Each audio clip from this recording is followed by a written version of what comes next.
Imagine living a life where your happiness is dictated by someone else's rules, where you're told who to love, how to love, and most painfully, who you are allowed to be.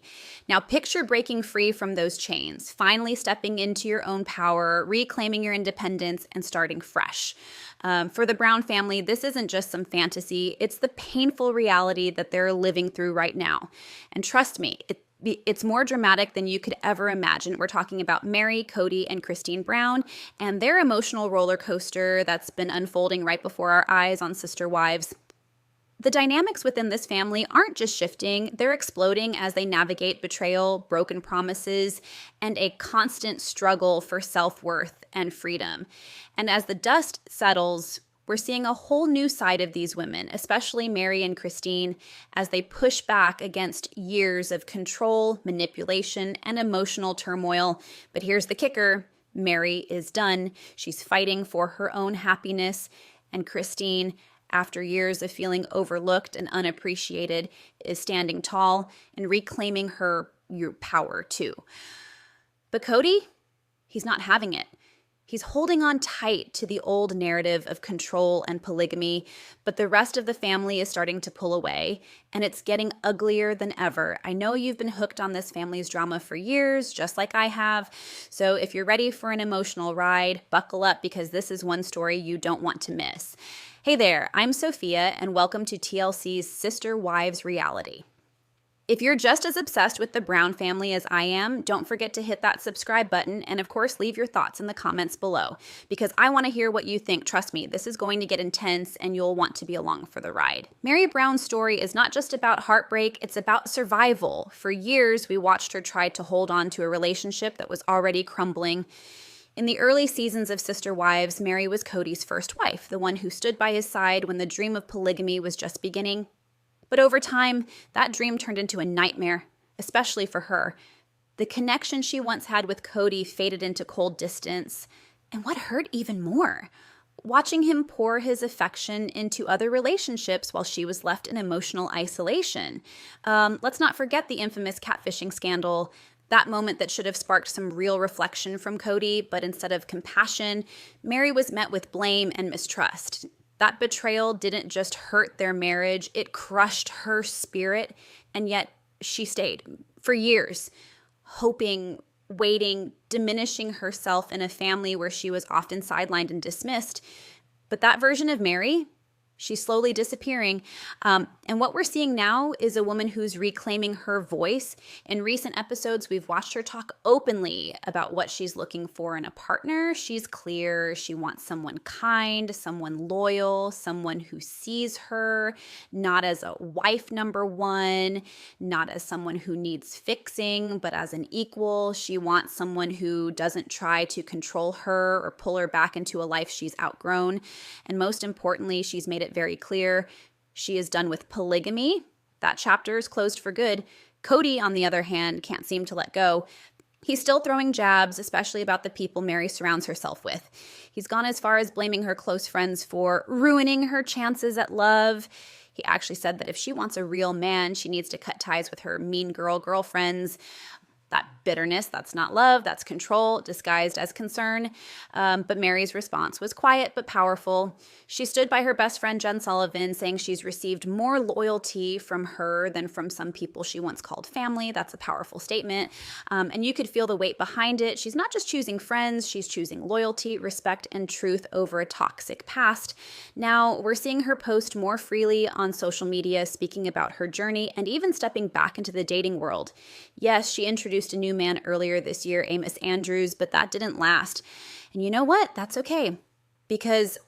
This chapter isn't about finding any man. It's about not settling again. It's about learning to trust herself.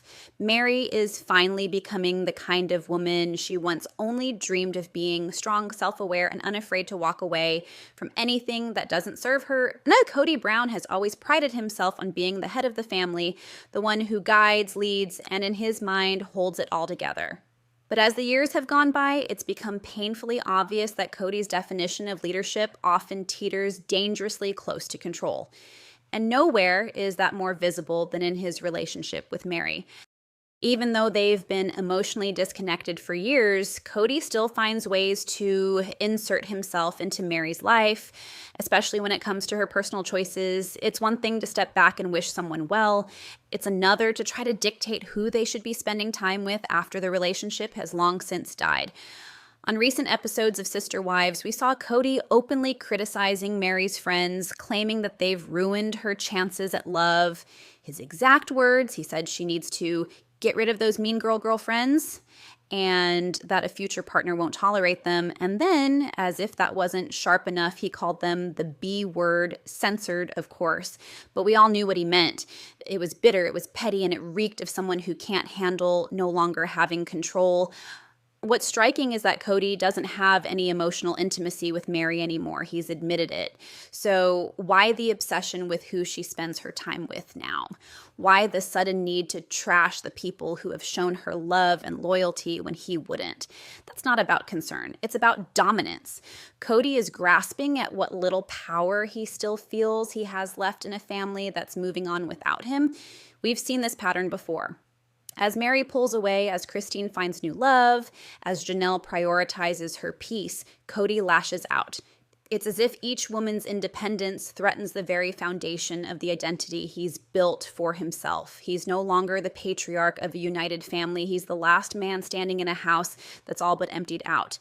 The cracks in Kody and Meri's relationship aren't new, but they've deepened with time, and now every passive-aggressive comment, every attempt to undermine her confidence is just more proof that the emotional partnership they once had has completely collapsed. Meri doesn't owe him explanations anymore, but Kody still acts like she does. And that dynamic, the one where he's trying to pull her back into silence while she's trying to break free, is at the heart of why their family structure isn't just strained, it's broken. The Brown family once sold themselves as a picture of unity in plural marriage, a sprawling household where love was supposed to be multiplied, not divided. But as time passed, that image began to unravel, and today, what remains is a deeply fractured family, weighed down by years of resentment, broken trust, and unmet expectations. The breakdown hasn't been sudden. It's been happening quietly, episode by episode, behind strained smiles and carefully chosen words. Meri and Christine have perhaps had the most visible unraveling with Kody. Meri emotionally shut out for years, tried endlessly to prove her worth in a marriage that had long stopped being one. Her catfishing scandal was more than a betrayal. It was a cry for attention, an attempt to find connection where she felt none. And Christine? She finally did what so many viewers had hoped she would do for years. She walked away. She chose herself over a relationship where she constantly felt dismissed. When Christine announced that she was leaving Kody and moving to Utah, it sent shockwaves through the family and deepened the divide that had already started to grow. But it's not just the women. The kids who once shared bedrooms and childhood memories in one massive blended home are now scattered emotionally and physically. Several of Kody's older children, like Mykelti, Gwendolyn, Logan, and Maddie, have openly rejected the idea of polygamy altogether. It's not just that they don't want to live that lifestyle, it's that they no longer believe in it. These aren't quiet, private decisions either. They've voiced their beliefs in interviews on social media and on national television, making it painfully clear that they don't view Kody's big picture dream as something worth chasing, and then there's the distance that's growing between the kids themselves. Christine and Janelle's children used to be inseparable from Robyn's kids, Aurora, Brianna, and Dayton. But now, that connection has faded. During one heartbreaking scene, Christine admitted that her daughters missed the close bond they once had with Robyn's girls, but that the communication just isn't there anymore. Janelle echoed that sadness, expressing hope for reconciliation. But hope isn't enough to repair what's been lost. The emotional fallout is heavy. Kody, once the center of this large family, is now orbiting alone with Robyn. The rest have built their own lives. Christine remarried, Janelle is finding her independence, and Meri is exploring what it means to live for herself. And the kids, they're watching all of this unfold, processing their childhoods in real time, and choosing not to repeat their parents' choices. It's clear now that the Brown family dream, one household, many parents, all under one shared belief, was built on fragile ground. And what we're seeing now isn't just a family evolving, it's a family unraveling. The closeness that once defined them has been replaced by silence, distance, and the painful realization that love alone wasn't enough to hold it all together. Growing up in a polygamous household like the Browns might have looked unconventional to outsiders, but to the kids, it was just life. One dad, 4 moms, a dozen plus siblings. It was chaotic, loving, complicated, but as these children have grown into adults, it's become painfully clear that many of them don't just question the lifestyle. They want nothing to do with it. Polygamy, for many of Kody's children, has left more scars than memories. Gwendolyn, for example, has been incredibly candid about her discomfort with how polygamy shaped her upbringing. In several clips and live streams, she has said outright that it wasn't healthy for the kids, that they often felt emotionally neglected, and that she doesn't see herself ever living that way. Logan, the oldest of all the Brown children, has built a quiet life of monogamy, far from the cameras and the pressure. He never seemed drawn to his father's beliefs. Then there's Maddie, who has been even more vocal. She's expressed how confusing and at times damaging it was to grow up seeing women in her life constantly battling for affection or recognition in a marriage where emotional needs were rarely met. Even Gabriel and Garrison, Janelle's sons, show a kind of simmering frustration. In more recent episodes, they've spoken openly about the emotional distance from Kody, especially during the pandemic when tensions were high. Kody's rigid rules and lack of communication drove a wedge between him and his sons, and the rift only deepened as Kody seemed more focused on Robyn's household. That favoritism, whether intentional or not, wasn't lost on the kids, and it's part of why so many now feel disillusioned with the family dynamic. These kids watched their mothers struggle for love and attention, saw favoritism up close, and felt what it was like to be part of a family where connection sometimes came second to control. And now, as adults, they're stepping away from that legacy, not in anger necessarily, but in clarity. They're choosing relationships that make them feel safe, seen, and equal. The influence of polygamy in the Brown household is fading, not because of external pressures, but because the next generation doesn't see it as something worth preserving. They've lived it. And for many of them, once was enough. If there's one thing we've learned from watching Sister Wives over the years, it's that pain doesn't always break you. Sometimes it transforms you. And that's exactly what we've seen in both Meri and Christine. These women who spent decades tied to a belief system and a man who often failed to see their worth are now stepping into the most powerful versions of themselves. Let's start with Christine. Her decision to leave Kody wasn't impulsive. It was a long time coming. Years of emotional neglect, constantly being sidelined, and watching Kody pour all of his energy into one household left Christine feeling invisible. But instead of shrinking under that pain, she walked away. And since then, we've seen her come alive. She's found love again with David Woolley. And this time, it's with someone who sees her, values her, and makes her feel chosen. Her laughter is louder now, her presence lighter. Christine didn't just leave a marriage, she reclaimed her voice. And then there's Meri. Her path has been lonelier, quieter, but just as powerful. For years, Meri clung to hope that she and Kody might find their way back to each other. She fought for a relationship that, truthfully, Kody had already emotionally checked out of. The final blow might have been subtle. A cold comment here, an indifferent moment there. But Meri finally said enough. Now, she's on her own terms. She's focused on self-respect, clarity, and not repeating the same mistakes. Watching her open up about wanting a partner who aligns with her values, who treats her with respect, and sees her as an equal, it's incredibly moving. What's most inspiring about both of these women is their refusal to settle. They spent years feeling small in relationships that limited their joy. Now they're growing emotionally, spiritually, and even professionally. And by walking away from what no longer serves them, they've become examples of real, hard-earned empowerment.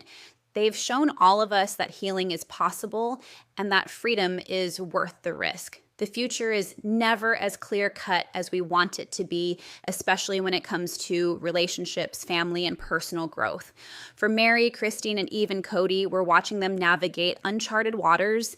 They've lived through pain, rejection, and emotional turmoil, but now they're facing the possibility of something different, something better. They're no longer bound by the expectations of a broken system or the weight of old loyalties.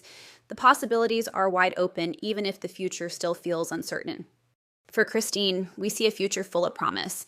She's found love again, this time with someone who truly makes her feel seen and valued. Her journey hasn't been easy, but with David by her side, there's a renewed sense of excitement and joy. For the first time in years, Christine isn't just surviving, she's thriving. And while she might be walking away from a family structure that's defined so much of her life, she's also walking towards something that feels more like freedom than the constraints of a polygamous marriage. Meri's future is a bit more unclear, but it's just as powerful. Her journey toward independence is still unfolding, but you can tell she's no longer willing to settle for anything less than what she deserves. Whether she finds a new partner or continues to embrace her own self-discovery, her story is one of resilience, and that's something that can't be taken away. She's proving that you can grow, learn, and evolve at any stage of life, and that personal happiness isn't defined by who you're with, but by who you are. And then there's Cody. While he's trying to hold on to some semblance of control, it's clear that the future of the Brown family isn't going to look the way he thought it would. He'll have to learn to adapt or risk being left behind by the very family he once envisioned. So, what does all this mean for the future? It means growth, it means change, and it means hope. The Brown family is fractured, yes, but they're not broken. The potential for happiness, healing, and new beginnings is out there, and it's up to each of them to decide what kind of future they want to build. What do you think? Do you believe Meri, Christine, and the rest of the family can find happiness outside of their past? Or will the scars of their history continue to shape their futures? Let me know your thoughts in the comments, and don't forget to subscribe for more updates on the Brown family's journey.